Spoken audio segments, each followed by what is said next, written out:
کربلا مظلوموں کا سہارا ہے ہر زمانے میں. یہی وجہ ہے کہ ہر زمانے کے مظلوم جب ان پہ ظلم ہوتا ہے، چاہے وہ فلسطین میں ہو یا کہیں بھی دنیا کے کسی خطے میں ہو، چاہے وہ مسلمانوں پہ ہو کہ غیر مسلموں پہ ہو، جہاں بھی ظلم ہوتا ہے تو مظلومین اپنے لیے اگر کوئی سہارا کسی کو دیکھتے ہیں، اپنے لیے کسی کو آئیڈیل دیکھتے ہیں، تو وہ حسینی کردار ہے، وہ امام علی مقام کا کردار ہے، وہ کربلا کا میسج ہے. اس کو دیکھ کر کے ہر مظلوم کو سہارا ملتا ہے، ہر مظلوم کو ایک حوصلہ ملتا ہے، اور ہر مظلوم کو صبر کرنے کا جذبہ ملتا ہے. چونکہ جو صبر کی راہ ہے، جو ستم پہ چلنے اور صبر کرنے کی جو راہ ہے، یہ ایک ایسی راہ ہے کہ صبر کبھی آپ اپنے منصب کو کھو کے کرتے ہیں، کبھی آپ جائیداد اور دولت کو کھونے کے بعد آپ صبر کرتے ہیں، کبھی آپ اپنے گھر بار لٹا کے صبر کرتے ہیں، کبھی آپ اپنی جان کا نذرانہ پیش کر کے صبر کرتے ہیں، اور سب سے صبر کا اعلیٰ ترین مقام ہے کہ آپ اپنی جان بھی لٹا دیں، اپنے اہل و عیال کو بھی بخوشی قربان کر دیں حق کی راہ میں. یہ سب سے اعلیٰ راہ ہے، اور یہ قربانی کی سب سے عظیم ترین مثال ہے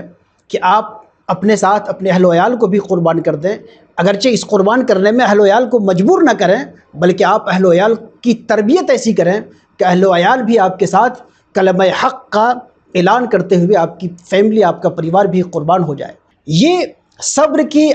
اعلیٰ ترین مثال ہے، اور امام علی مقام نے صبر کی اعلیٰ ترین مثال قائم کر کے بعد کے مظلومین کے لیے ایک راستہ دے دیا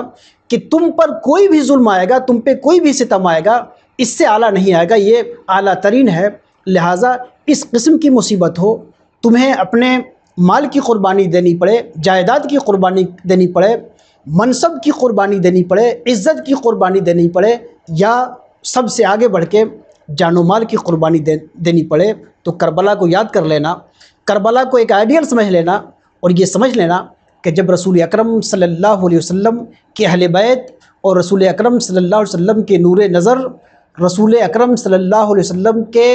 دوش پہ، ان کے کندھے پہ سوار ہونے والا